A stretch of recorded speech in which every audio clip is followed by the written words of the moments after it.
average, over 500 people in Evansville are homeless on any given night. With research, we found that 13% of those homeless people are veterans.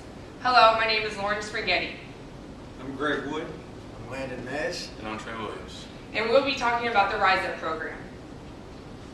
The problem is veterans aren't receiving enough support to sustain residency.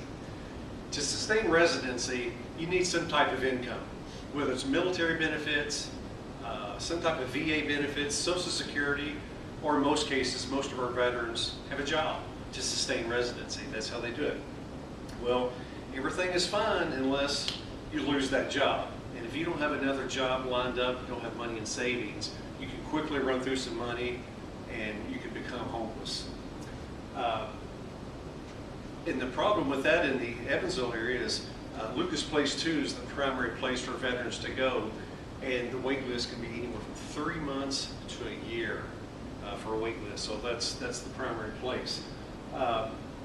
Indiana's average poverty rate is 19%, while 2015 stats showed that Evansville's poverty rate is about 28%, 9% more than the nation or the state's average.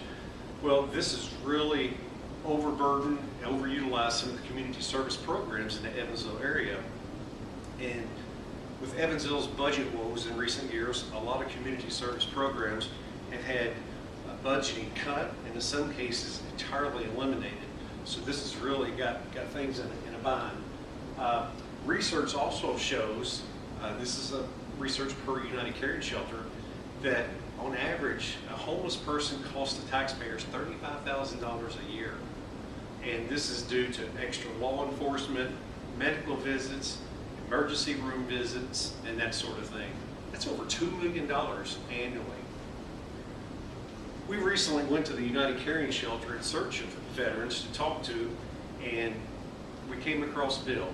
So let me share Bill's story with you. Bill was a senior in high school in 1953 at the end of the Korean War, and he enlisted in the Air Force. Bill did his 4 years, discharged honorably in 1957, came back to the Evansville area, and through the GI Bill, he took some college classes and got some training, and he did that for a number of years, and the benefits eventually ran out. But for the most part, Bill's career was spent working with his family. His dad is, for the most part, doing apartment complex maintenance. They managed a number of apartment complexes in the area, doing maintenance and that sort of thing. Everything was fine and good. As the years went by, Bill's dad retired and ended up passing away, and the apartment management position went away. Then Bill was forced to get some other jobs lined up because he wasn't receiving any type of benefits at that time. So he took odd jobs. He worked as a bartender, worked as a cook. Everything was fine until about 6 months ago, Bill had a stroke.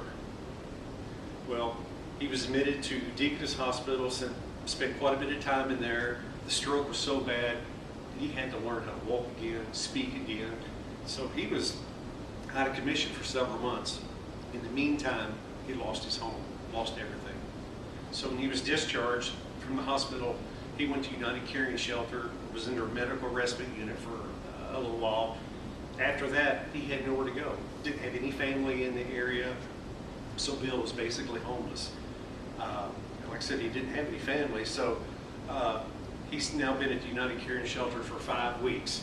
And he emphasized to us, he says, I just want a place to live. That's all I want. I just want a place to live. And in summary, Bill told us, he says, when I was at the VA and different places, they always said, don't worry, we'll take care of you. Don't worry, we'll take care of you. He says, nobody's taking care of me now. He says, I'm homeless. And in summary, he says, no one should have to be turned away to where they have to go to the streets. Okay, and our main solution that we're trying to provide for these homeless veterans is we're just trying to provide adequate housing for these homeless veterans through donations, grants, and partnerships with associations such as the Veterans Administration and the Lucas House 2. We're also attempting to partner with employers to get these homeless veterans jobs once we've mentored them and gone through the process. We related this to the Maslow's hierarchy of needs because the first main priority that we're looking for is providing them with basic needs such as their house, the safety of being in a home where they know they're not going to get their things stolen and everything else. Secondly, we're going to provide them with physiological needs. We're going to provide them with that sense of belonging. We're going to provide them with the love and support that they are desperately needing from other people that can relate to them, such as other veterans.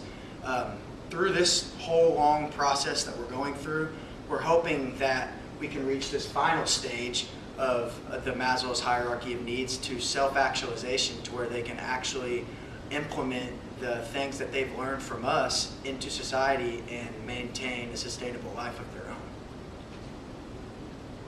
And the opportunity side of that comes from, there are 8,400 veterans in Evansville, Indiana. Of that 8,400, between 65 to 70 or even more are homeless veterans. So we can find these veterans through the homeless management information systems and pinpoint who we need to target in order to get them adequate living and adequate support group within those 64 or between 65 to 70 homeless veterans. What makes our product and service different from what Lucas Place is doing and Echo Housing is doing is that not only are we providing them housing through grants, donations, crowdfunding sources, we're also providing them a longer period of time. Lucas Place only gives them about 3 to 6 months to get back on their feet. However, we're going to try to provide for them between 4 to 9 months in order to get them and pay for them to get them back on their feet. Also providing them a mentoring system through veterans that are not homeless. So therefore they can cope and be with somebody that they actually trust, has been through what they've been through, and are able to hopefully be their long friend. Because, for example, Bill, he didn't have a good support system. Everybody he knows and that can support him is gone away from him. So if we can help them by helping other veterans seek out we were able to do a better job of making them make sure they're not homeless.